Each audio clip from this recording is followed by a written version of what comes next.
It's now time for Me and My Roku with your host, Peter Clay. Must-have cooking channel. Who's your guy? Peter. So we have a voicemail now from Peter. This is my brother Peter. Not everybody sounds like Peter Clay. Pete, you are not. Peter Clay is here today. Holy crap, it's Peter. Oh, I love Peter. Don't you want to know where Peter is today? Good luck tonight, Peter. Well, hello again, everybody, and welcome to the latest edition of Me and My Roku. I'm your host, Peter Clay. Welcome aboard. This is the podcast where I basically pop in every now and then and just say hello and just show you just the different things. Well, I don't show you because it's a podcast. I tell you all the different things that I'm doing with my cord cutting, streaming, all my different devices, not just the Roku, everything. Share with you what I do in hopes that that helps you decide what if you're doing okay, if there's anything else that you need to try or anything like that, or it's like, hey, he's doing fine, I'm doing fine, we're all good. I just like listening to your voice, all that good stuff. So that's what I do here. Plenty of things going on. I thought I would just check in just to see hello and to see what's going on and all that stuff. Some things are going on, doing well. Streaming is going great. Finished up some shows. I don't always like to talk about what I watch, just what I do and all the different things. Because, everyone seems to love, Squid Games and all that stuff. So while you're all doing Squid Games, I'm in the background going, oh, look at this over here. And while you're all doing Netflix, then I'm going, oh, look at all this other stuff over here. So just to make sure, there's lots of things out there. Actually, way too many things out there. Some things cost money, and that's okay. We think it's cord cutting and then everything should be free. There's some people out there. There's other people who say, hey, if I'm going to spend the money, I want to be in control of what I'm spending so I know what I'm doing else. I'm in control. That's how I view it. So I basically still come out ahead. I'm not spending as much, but I'm getting more. Sometimes more than I need or want. And then you always see previews, like just when you think you're done with a show, they show you a preview of something else with like the same cast member or same producer, director or something like that. And you go, oh, crud, here we go again. Start again. So, wow. All right, we got some things to get to today, so let's get started.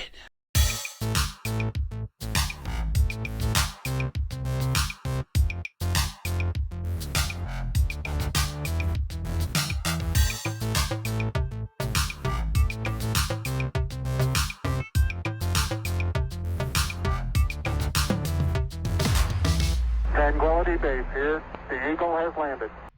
Okay.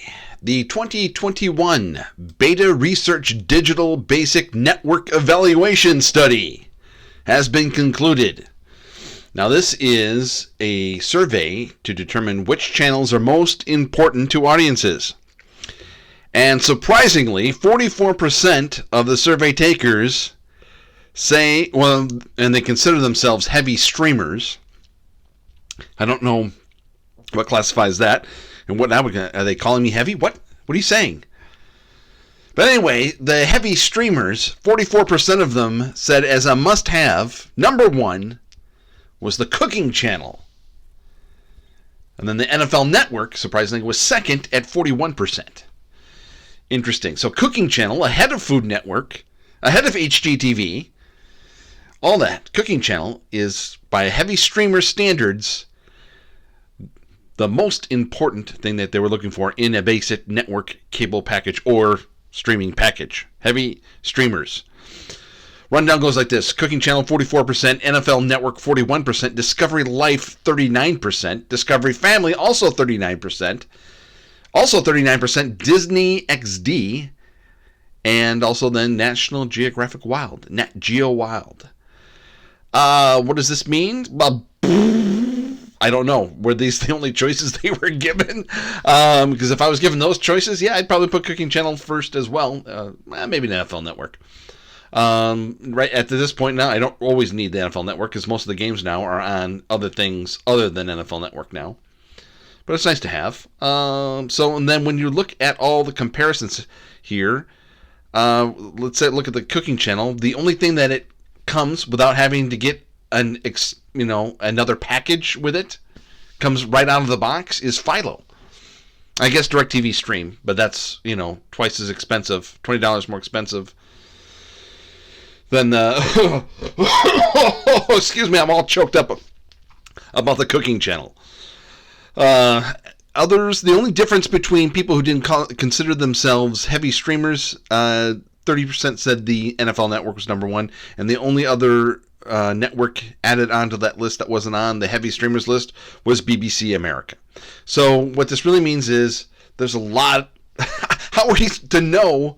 If you did a survey on that and you're thinking, oh, we need Netflix, we need this, we need that. We need the cooking channel? I don't know. I don't know if that's going to change anything. Probably not. But just a fun little thing that I thought that I'd share with you and to find out what a heavy streamer is. Maybe we'll figure that out. So everyone has different tastes. That's the take that we're taking from here. And just when you think that the Food Network or ESPN or something like that, ESPN wasn't even on the list. The things that people want the most, not even HGTV, Discovery Life, which probably has all the old HGTV shows on there. Interesting stuff. That's what we like to do here on Me and My Roku.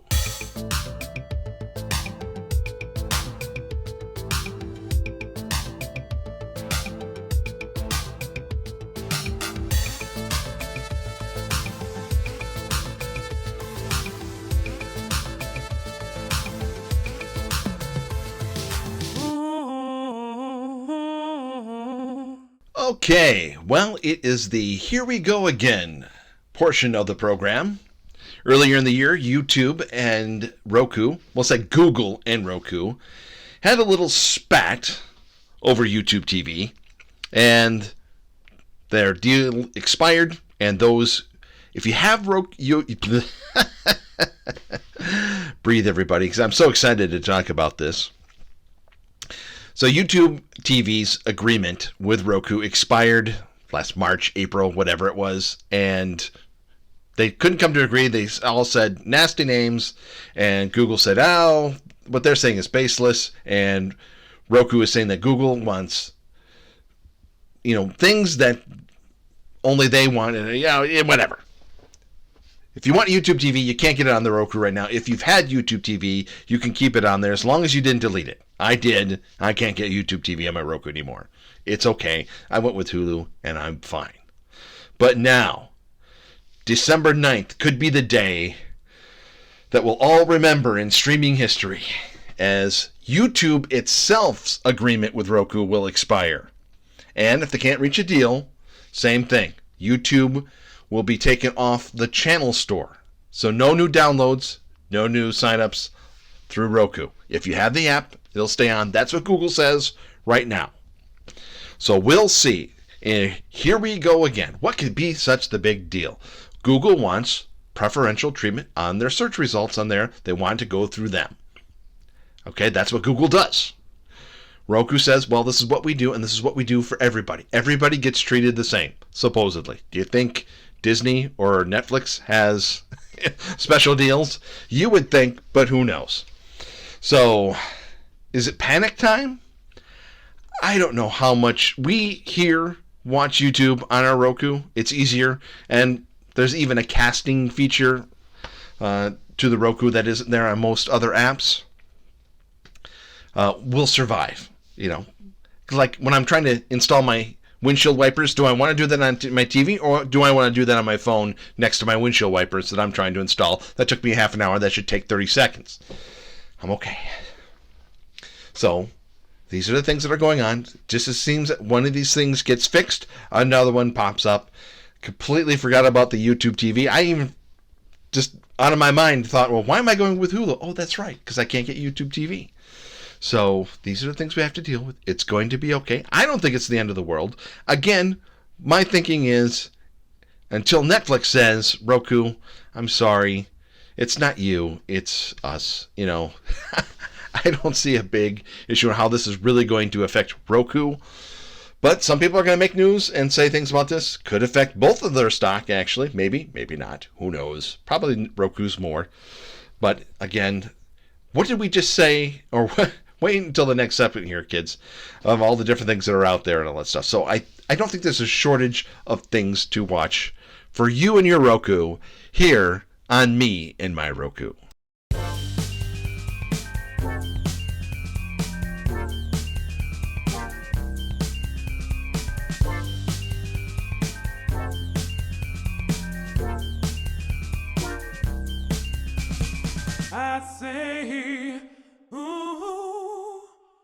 Okay, are you ready for some more fun facts?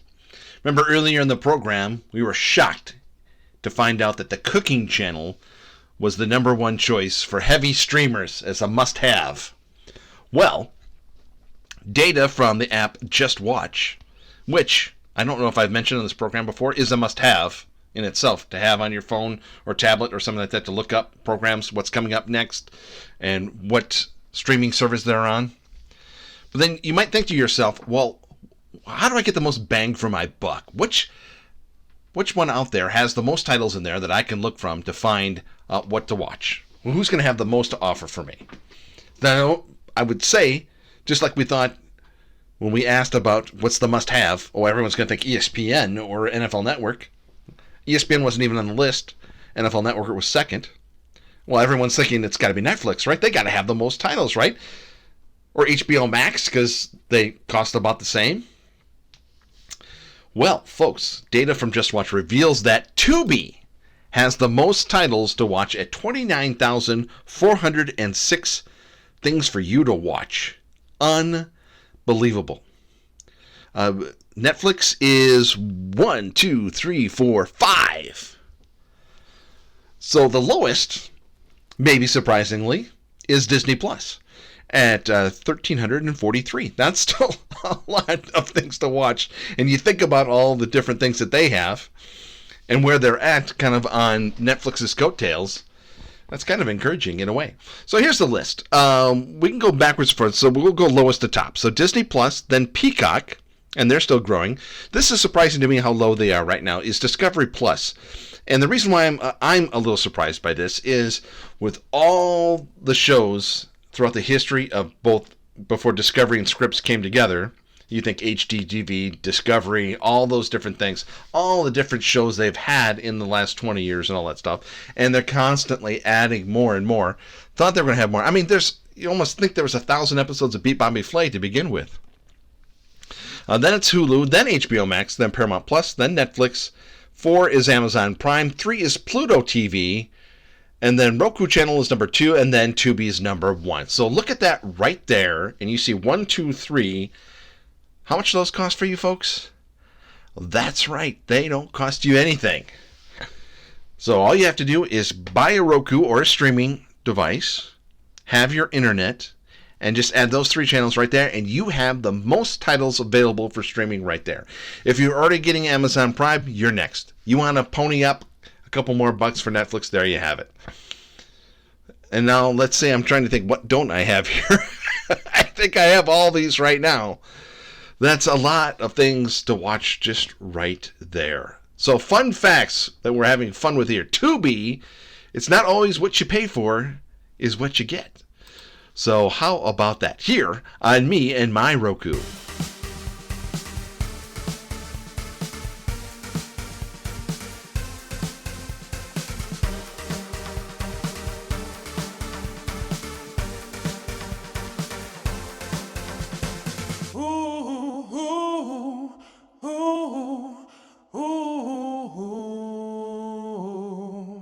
Okay, kids, gather around. Not too close, but, come closer here a little bit, and we can discuss things here a little bit. The bandwidth of this podcast and all my podcasts since 2005 is brought to you by the Internet Archive, the keepers of the Wayback Machine, now celebrating its 25th anniversary. 25 years ago, the entire World Wide Web was only 2.5 terabytes in size. Most of the connections were dial-up. Important records were stored on tape. And out of that, it was someone's idea to come up and archive the internet starting there. And here we are today. Now, let's see. Well, the Internet Archive is 588 billion pages, 28 million books and texts, 14 million audio items, and 580,000 software titles. One of the largest digital libraries out there. 25 years old now, starting with the Wayback Machine. That's how it got all started. Check it out today and support them if you like at archive.org. If you've been listening to this program for a while, you can realize that I'm a little crazy. I don't just get on Netflix. I don't just watch one thing and that's it and blah, blah, blah. I'm out there exploring and doing these crazy things, and the way I can afford to do all that stuff, I get gift cards. And one of the ways I do that is at swagbucks.radioaffliction.com. You can do that yourself. If you don't want to be crazy like me, I don't blame you. Maybe you're crazy for something else, like clothes or Amazon or something along those lines. Gift cards for those things, right? Things that you do on the internet or shop for anyway. You can do it and get rewarded for it. Check it out today, swagbucks.radioaffliction.com. If you go to that, just like I just told you right there, or on the link where you get this podcast, that'll get you all set up. You don't have to do anything else to sign up and get ready to go. You help yourself, you help them, and you help not the Radio Affliction anymore. You help this podcast out so much. Also, don't forget to check out the archive.org. The Internet Archive is a fabulous. Just exploring there, all the different items are on there. You can get down a rabbit hole and you might learn just a little more things. Yes, of course, on YouTube, you can learn how to fix your windshield wipers and how to replace a sump pump and all that stuff. But the Internet Archive, learn all the different things that are out there today. Maybe how we even came up with a sump pump and all that stuff. That could be out there for you to check it out today. Swagbucks.radioaffliction.com to support podcast, and to support who's been providing this bandwidth is at archive.org.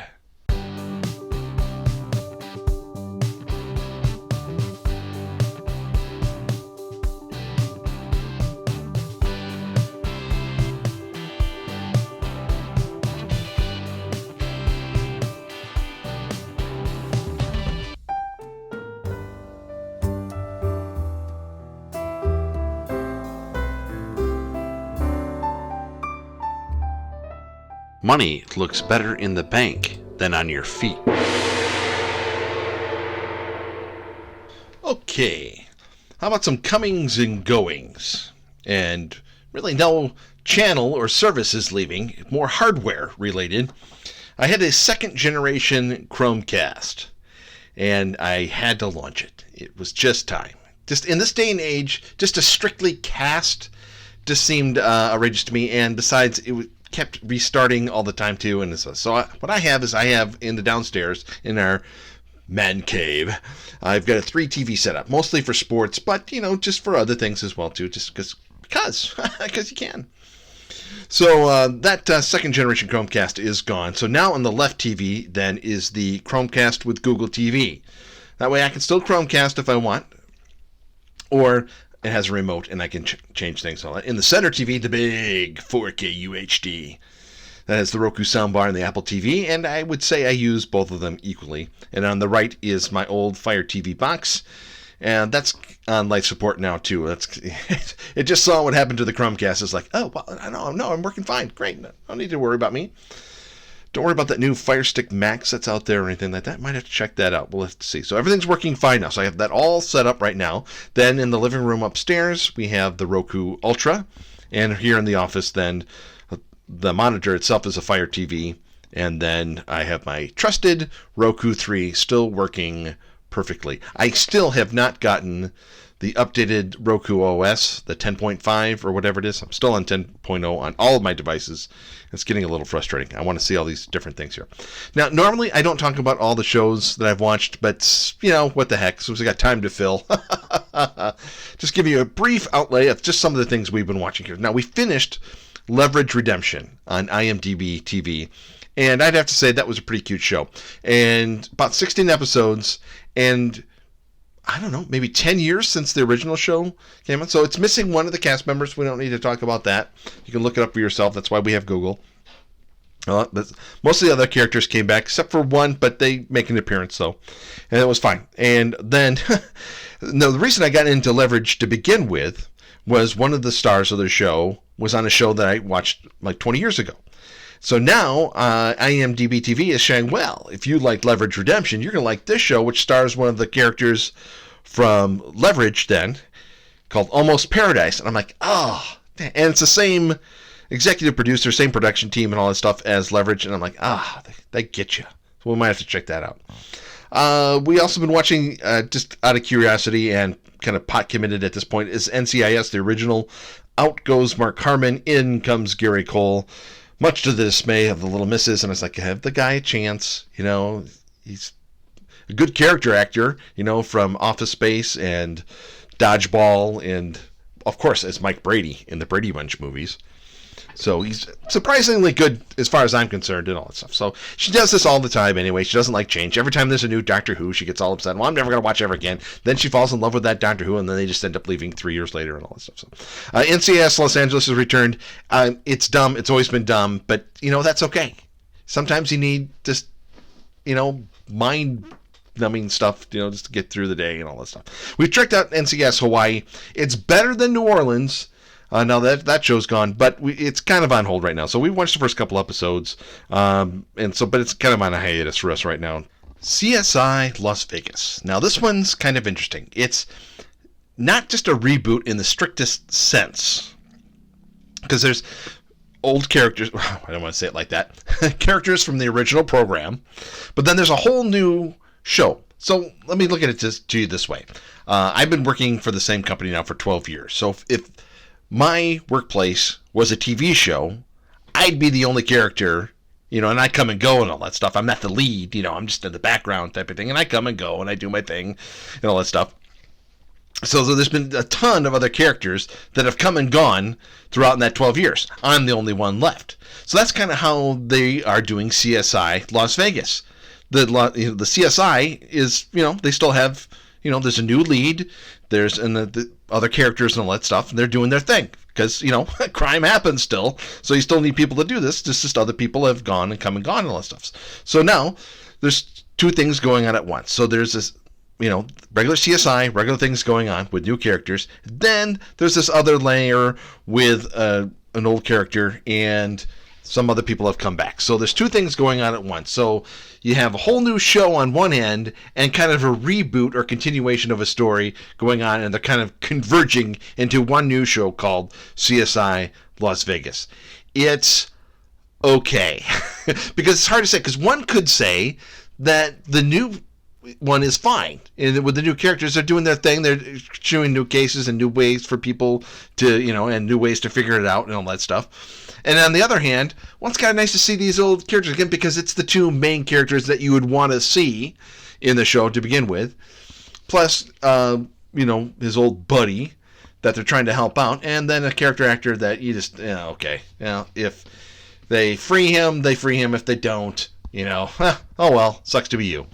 So it's hard to say. One, you would like to say, pick a story and stick with it. But two, on the other hand, I don't know. It's something, at least I could say, I can't recall a reboot like this. I guess there was a new WKRP in Cincinnati, but, that didn't last very long and no one remembers or cares. Yeah, stuff like that. So there's been other reboots now. So just another way that I thought they would handle it. We're still watching The Voice, The Masked Singer, and we also checked out Alter Ego, and now we're kind of pot committed on that as well. That's kind of an interesting show, if you want to check that out. All right, so quick news and notes. Because seriously, I haven't done a news notes and stuff podcast interview because all the headlines are like, how to watch this, how to watch that, how to watch this for free. Oh. And so that's about all the headlines. There really hasn't been much going on and stuff. So once more headlines warrant, that podcast.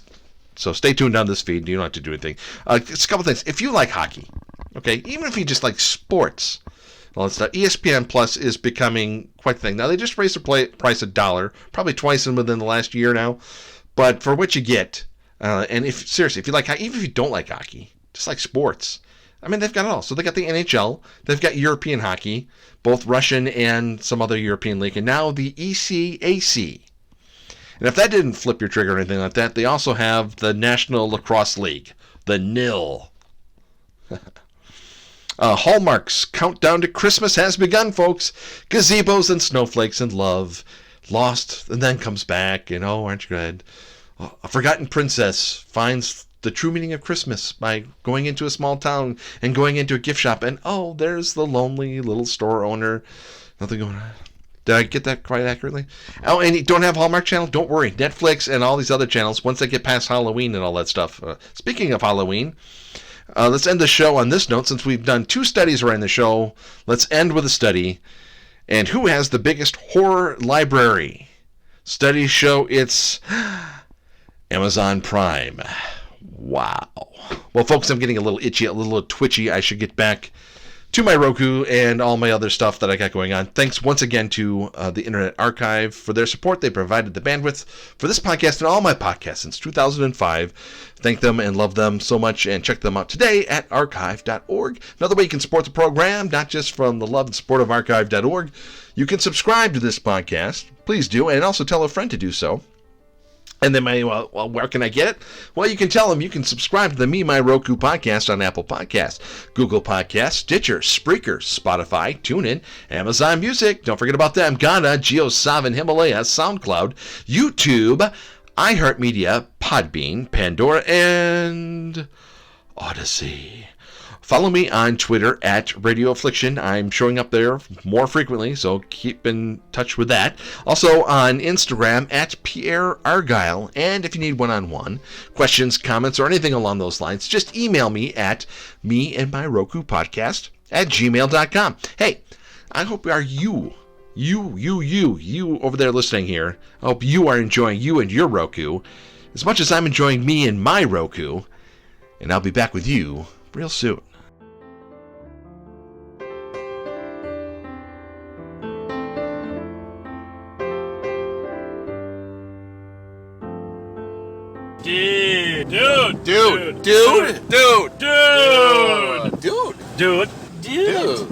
Dude.